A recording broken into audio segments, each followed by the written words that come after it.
Sage Wanderer here, and welcome to the sheep pen, where no goats are allowed. Before we get started, I want to thank all of you who support this channel financially. You'll find a link to PayPal and to Cash App in the description, as well as my P.O. Box, where you can contribute to the cause and keep this channel on the air. If you get something from this channel, please contribute. Please consider becoming a regular tither and contributing on a regular basis to support this channel. And I don't ask for much because I don't need much. I just live in a cabin down by the creek, and so I don't have a lot of expenses. So we'll go ahead and jump in here, and this is another in the series I'm doing on what the way is, on what the sheep pen means, on what the way of the sage is all about. And I want to nip in the bud misconceptions about my beliefs. And I talked in the last video how some people might assume I'm a Gnostic. There's another group of heretics that people might associate what I teach with, and I want to dispel those misunderstandings as well, and also give you a bit of history of the atrocities committed by the proto-orthodoxy, or the church as we know it. So this story is the story of the Cathars, a discussion of what they believed. Were they good men, as they claimed to be? And why did the papacy call for a campaign or a crusade to eliminate the Cathars in 1208 AD? This is called the Albigensian Crusade, and it was against a group of people that occupied southern France and northern Italy. Now, at the time, in 1208 AD, most of Europe was under the control of the Holy Roman Empire, a secular, Christianized empire that was very much related to and answered to the Pope. And so the Pope at the time was, for the most part, the main ruler of all of Europe. The other empires would seek the blessing or approval of the Pope. If the Pope approved of you, you were a good empire, you were a good kingdom. If the Pope disapproved of you, you were an enemy of the church. And so there's a lot that went on in the Albigensian Crusade, and there was a lot of political and economic and social reasons why they went to war with southern France. But the main argument, the main reason, the reason put forth in the public reason and the historical documentation suggest that it was a crusade against a group of heretics known as Cathars. In our previous video, we talked about Gnosticism and how that I'm not a Gnostic because I don't believe in the demiurge. But I do ascribe to explain the differences in Jesus's personality with the tales in the Old Testament of God as a case of mistaken identity. See my previous video where I go into detail about that. But there's elements of the Cathars, even though they believed in a demiurge, and they were basically the surviving members of the ancient Gnostic belief system, and they had been more or less allowed to function kind of undercover. But they were, in fact, Gnostic in the fact that they believed in the demiurge. And we already know I don't believe in that. But you might look at the surface of Cathars and think, hey, this is a lot like Sage Wanderer and the Way of the Sage. Because they rejected worldly possession. They rejected the pursuit of wealth and riches and power. They believed in living humbly. They did not recognize the authority of Rome and chose to hold their services in secret in what we call house churches, which you're basically sitting in on this channel. You're part of a big internet house church. And so in that, we seem to be similar. The good men were a priest class amongst the Cathars that traveled much like the apostles were told to travel in the Great Commission, 2 by 2. They carried with them very little possessions, and yet their blessing by the laying on of hands was sought after by many Christians, both of the Orthodox type and the non-Orthodox type, because they appeared to be very good men. That's what they were called, good men. But they were seen as heretics. And it boils down to why they were good men. So most people associate holiness and piety with the keeping of the law, something that I teach against. I teach the law of love that supersedes the law of men or the law of the Old Testament. What Jesus called the traditions of men, who's replaced the law of God, and he gives you the real law of God the Father, the law of love. Love your neighbor, love God, love yourself. And this is what I consider is anything sin is something that goes against the law of love. But the law of love and even the law of Moses is not what drove the good men of the Cathars to be so pious. See, they had a general hatred for the human body. They had a general hatred for mankind. They had a general hatred for all creation. This is what motivated their piety, ironically enough. See, they saw anything enjoyable as evil because it comes from the demiurge. Any and all acts of creation come from the demiurge, and all creation, in their opinion, is evil.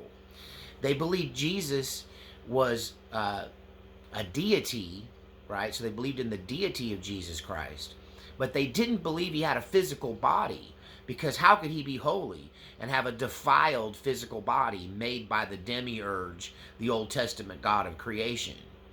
And so this was the thing that separated them so much from orthodoxy, and it affected everything they did and how they lived.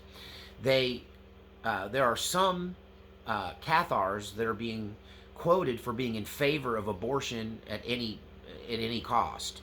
They believed in total birth control. They believed in total abstinence from all sex.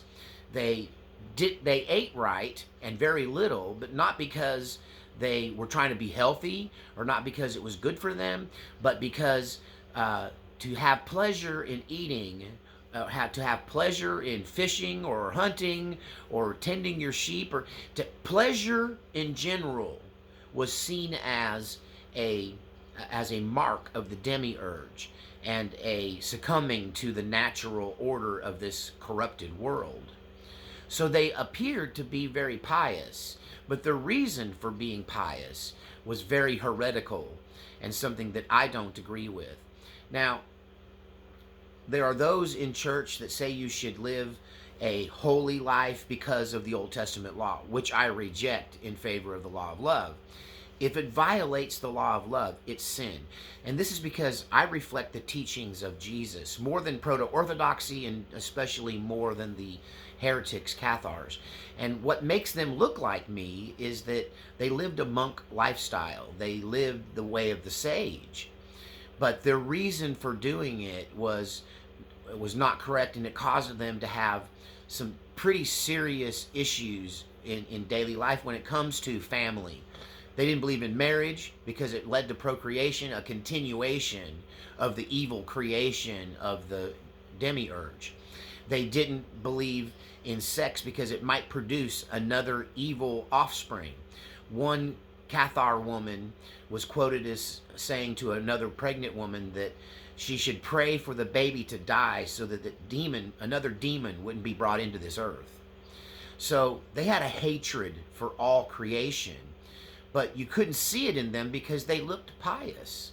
The good men looked like they were doing God's work. And in so many ways, they were on the surface. It's their reasoning behind it which was the problem, and the effect that it had on family and community. They didn't value children. They saw them as just another emanation of the demiurge. And you have that opinion where they don't even believe Jesus had a physical body, because how could the Son of God be defiled by a creation, which is the human body? So they hated themselves. But because they didn't seek power, because they didn't seek wealth, because they shared what they had with others on the surface appeared to engage in the law of love. They were guilty of the sin of self-hatred and the heresy of the Antichrist, because Paul encountered these early Gnostics some 1,000 years earlier, more than 1,000 years earlier. He'd encountered the original Gnostics who claimed that Jesus didn't have a physical body. And Paul, in one of his epistles to the churches, says that anyone who says that Jesus Christ did not come in the flesh to this earth is the spirit of Antichrist. So that's the only time Antichrist appears in the Bible. We've misused it and applied it to the beast of Revelation, when in fact the spirit of Antichrist is this heresy that Christ didn't have a physical body. Now, what you kind of need to know is that there were two distinct forms of Gnosticism when it comes to this concept of the flesh being evil. That there was one side who survived to become the Cathars eventually. That side also heavily influences the Egyptian church fathers, people who flagellate themselves and beat themselves with cats of nine tails and drag themselves on pilgrimages across broken ground and gravel and glass, people who punish themselves by wearing hair coats and refusing even heat or food. And that is the extreme that infiltrated into the Egyptian fathers and survived into the Catholic Church, that gave way to a lot of the practices of the Catholic Church. They just dropped the demiurge thing and just continued hating on human flesh. Now, there were other Gnostics that did not survive time because their position was so hard to defend. But they also believed that the flesh was a product of the demiurge, that the flesh was in and of itself evil. But they also believed that the spirit was the most important thing, and that nothing the flesh did or nothing you did with your fleshly body could separate you from your spirit. It couldn't defile your spirit. So you have one side that says anything pleasurable defiles your spirit, that you should be 100% spiritual and non-physical, and they saw themselves as being trapped in human bodies, spirits under a curse by the demiurge, to be trapped in a circle of reincarnation, which is something they also believed in, as a punishment. Then you have these other Gnostics, which you also see Paul kind of talking against in his letters to the Corinthians. There were some of these early Gnostics involved in the Corinthian church. Remember, the Cathars, the Gnostics, all these people were Christians. They just had a different view. So this other group of Gnostics, which faded into obscurity, they believed that you should go ahead and feed the body, because what's it going to hurt your spirit? You should go ahead and have pleasures of the flesh, because it can't hurt your spirit. So they would engage in free love. They would engage in orgies. They would engage in partner swapping, and in some dark circles, which this would later survive through Satanism and witchcraft, and when it mixes with paganism, Aleister Crowley and his sex magic. Some of them believed that the act of sex, the only value of it was that it had some kind of supernatural spiritual power that one could get from engaging in open, unbridled sexual behavior. So their opinion kind of fell into disrepair because it looks so different than the piety of the Jews. It they were fought against by other Gnostics who believed the same thing but had an opposite opinion on how you deal with it. They all saw the human body, pleasure, food, drink, wealth, all of it as sinful, as evil, as a product of the demiurge. But at the same time, the older Gnostics that disappeared, they believed that didn't have any power over your spirit, that your spirit rose above anything you did in the flesh, and they operated in the law of love. Now, this was a big influence on me when I had my midlife crisis, and everybody knows that for a time period there, I was an open swinger, and I believed in free love and acted in it. And because I didn't believe that it broke the law of love, Like those early Gnostics, I kind of believed that as long as you didn't hurt anybody, nothing you did in your physical body could affect your spirit, that your spirit was pure and beyond that kind of defilement. And this goes in line to some degree with what Jesus said when he said, it's not what enters into the body that defiles you, it's what comes out of your mouth that defiles you. Because your body will purify. It was talking about dietary laws in the Jews. He defied their dietary laws. And he said, don't you know that it's not what goes into your mouth that defiles your spirit, but what comes out of your mouth that defiles your spirit? And that your body purifies anything you eat, but the things that come out of your mouth can condemn you. And so he's, it was something that would pave the way, when combined with the law of love, to a certain amount of sexual freedom once you divorce yourself from the Old Testament law and operate in the law of love. But the conclusion I came to, now I should talk about this in detail, this experience that I lived. But what I discovered is, even though everybody was consenting adults and there wasn't any cheating going on because everybody was open and coming in with eyes wide open and with a full agreement, what I began to understand is when you engaged in that promiscuous lifestyle, people got hurt. It really is a violation of the law of love. Somebody gets their heart broke. Marriages get broken up. People get emotional. People get connected. It's irresponsible. More than being sinful or defiling of your spirit, it's simply a violation of the law of love, because you can't engage in that kind of promiscuousness without hurting someone. You're hurting someone. And a lot of people that were in that lifestyle, including myself, were in need of healing, spiritual healing. And this was in some ways like a drug. And this is why I equate sex addiction and drug addiction, because they're both a form of self-medication, a form of escape. What I really needed to do was get to the bottom of my brokenness, get to the bottom of why I was so injured that I had to seek that intense physical pleasure to feel alive. Right? It's the same reason people drink. It's the same reason people do drugs. So I was able to move past that form of Gnosticism because I realized that when you engage in those kind of relationships, promiscuous, open relationships, people get hurt. It really isn't about the Old Testament law. It's about the law of love. Really, everything is about the law of love. But the Gnostics of the Cathar sort, and the main Gnostic believers that survive down through history, are of the pious kind, but their piety isn't to please God, right? They're not doing it for the same reasons that proto-Orthodox or Jewish people live a pious life. They're living it to reject creation, to reject what God created, and because they believe it was created by an evil spirit, the demiurge. So the Cathars, what's kind of interesting is that in the main city that was targeted by these papal knights that came there in 1208 in this crusade, that their main Catholic priest was okay with the Cathars.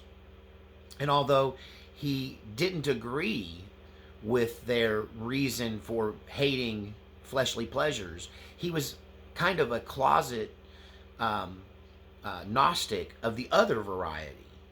He believed that he could have sex with all the virgins in his church, that he could sleep with other men's wives. He was promiscuous and he was a seducer, and he protected the Cathars because at the root of his beliefs is the same as the Cathars. It's just the way they interpret it that was different. They both believed that the spirit was supreme.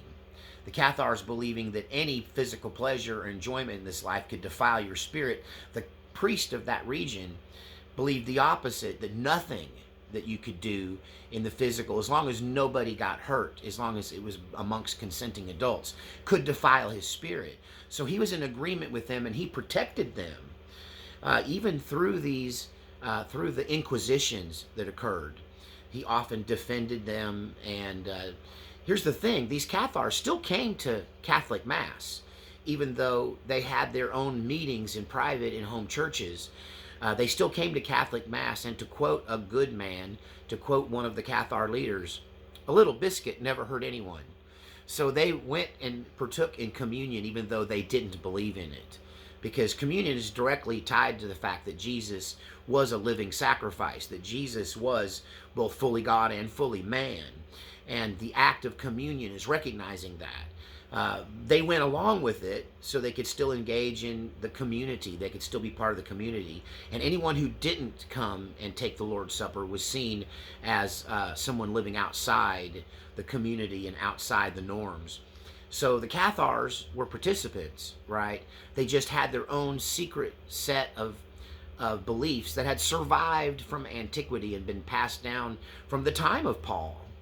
And, Paul encountered both forms of these Gnostics, both the ones who believed that Christ didn't come in the flesh, them he called the spirit of Antichrist, and people that were sexually promiscuous and didn't follow the law of Moses.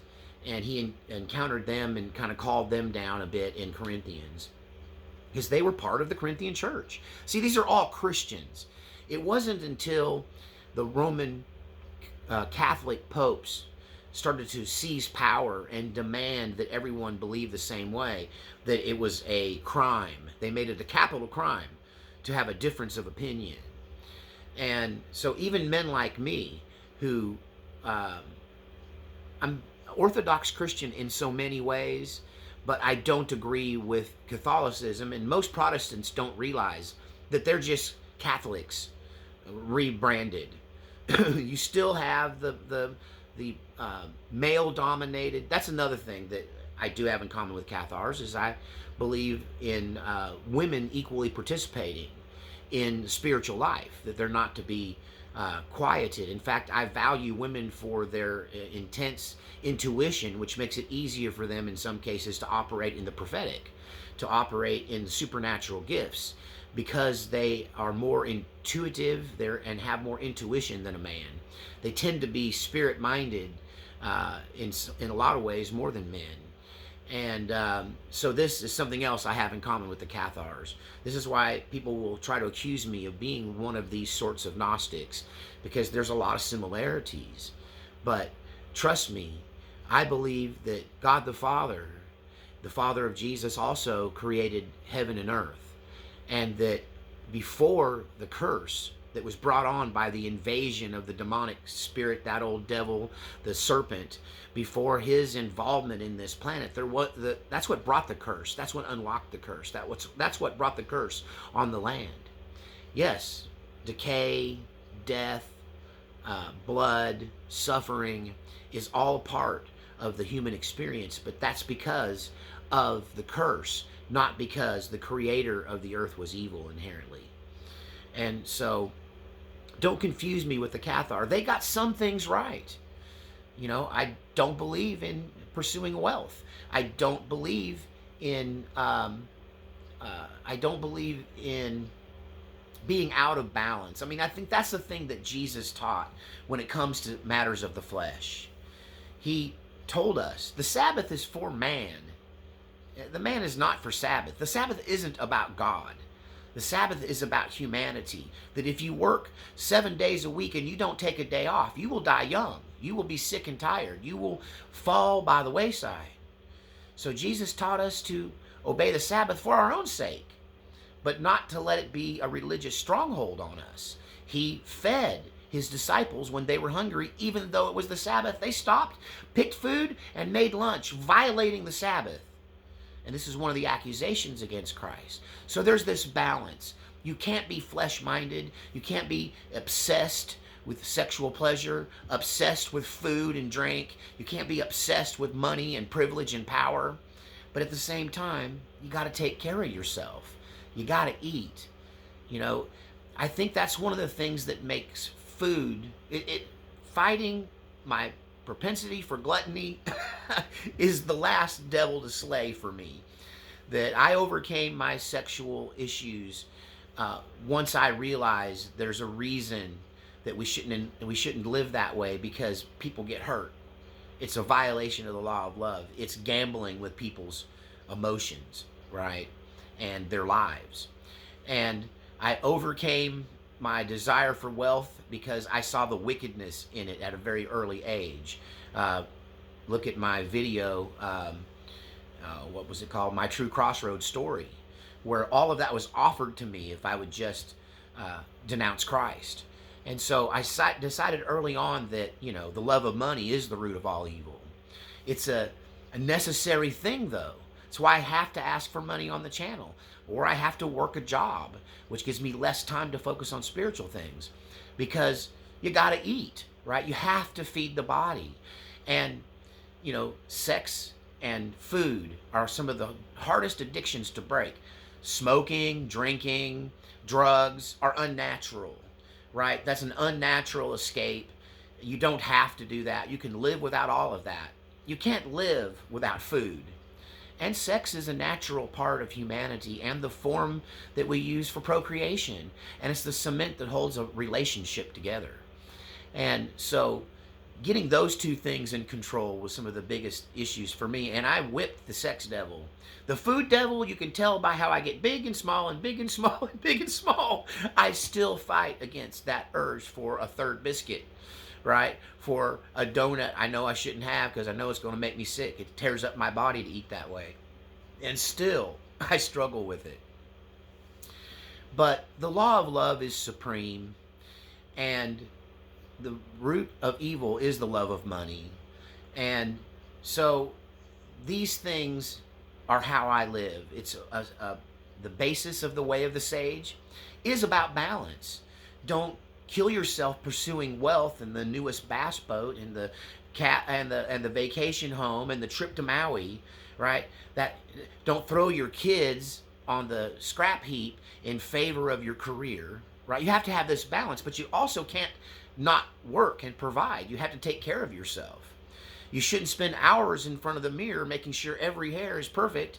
You shouldn't spend money on liposuction and breast surgery, breast enhancement surgery and all this other cosmetic stuff.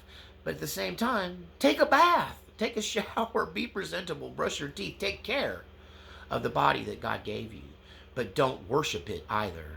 And also don't hate it and defile it. There was a desert father who came from this kind of Gnostic concept that creation is evil and any pleasure or even taking care of your body is bad. He climbed up on an obelisk that had a platform on top, a tower, that you had to climb up a ladder to get up to. And he lived up there for years. And people would bring him food and try to make him eat, and he wouldn't eat. He wouldn't take care of himself. He just stayed up there to be as spiritual as possible. So you have to have a balance. You can't go too far in any direction. Always, the truth is usually in the middle, and extreme views are always wrong for one reason or another. That the truth is always in moderation, always in balance. But these church desert fathers, one of their disciples climbed up there, and this guy had an open wound on him, and maggots were infested in it. And he says, let me clean that up and get those maggots out. And he stopped him and he says, maggots have to eat too. Why should you deprive the maggots of their food? This is how much some of this either Jewish ideology that you have to be holy and or even this Gnostic concept that flesh is evil. Your flesh isn't evil. It was made by God. Your body is a temple to Christ. It's why you should take care of it. The temple of the Holy Spirit that dwells in you. If you are sick, if you are deprived, if you are too thin, if you don't take care of yourself, right? You don't attend to your physical needs, you're not going to be much good to the kingdom of God. God gave you this body like a car. You have to maintain it. You get a new house, if you never maintain it, it'll fall down around you. So, but there has to be this balance. You can't be obsessed with the flesh, but you shouldn't either deprive yourself of the basic necessities of the flesh either. So I hope that brings some clarity and a little bit of a history lesson. In the end, millions of Cathars were killed by the Catholic Church because they disagreed with them, and primarily they disagreed with them over the demiurge. and over the who God the Father really is, and more specifically whether or not Christ had a physical body. But there was a lot of actual, I mean, there's nothing in the way that the Cathars lived could be construed as evil, right? Other than their belief that their belief in abortion and their refusal to reproduce.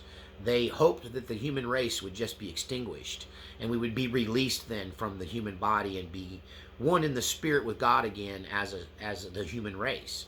So they were very much anti-human, right?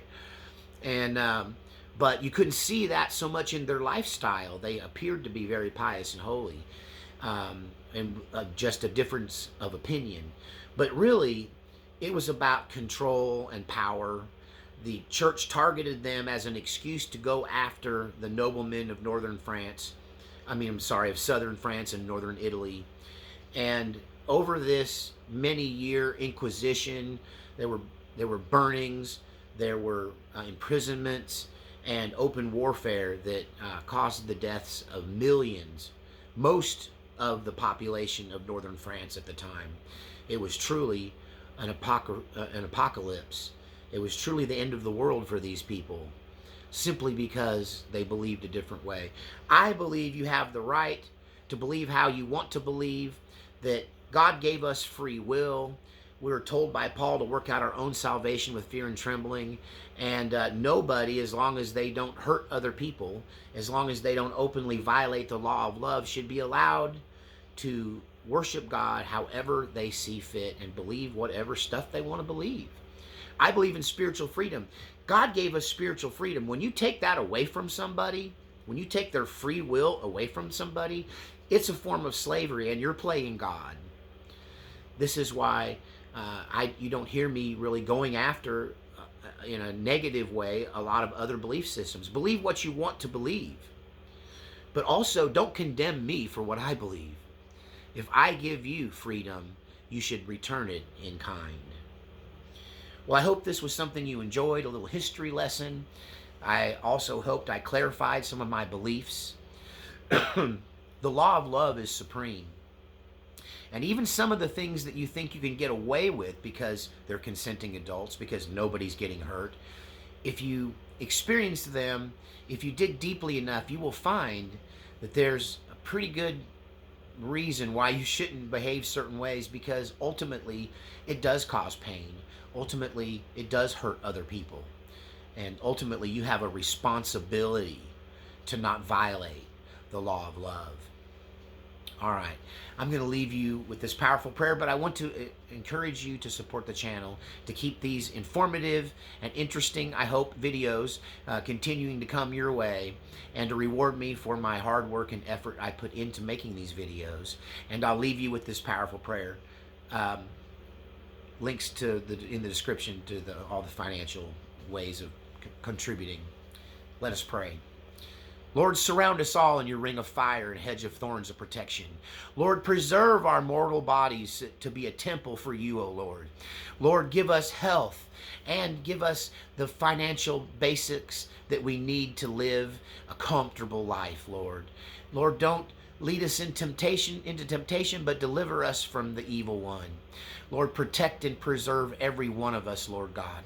Bless us with the necessities of life, and may we see you in a brand new light. May we all be empowered by and bound by the law of love. In Jesus' name. We'll see you next time on The Sheep Pen.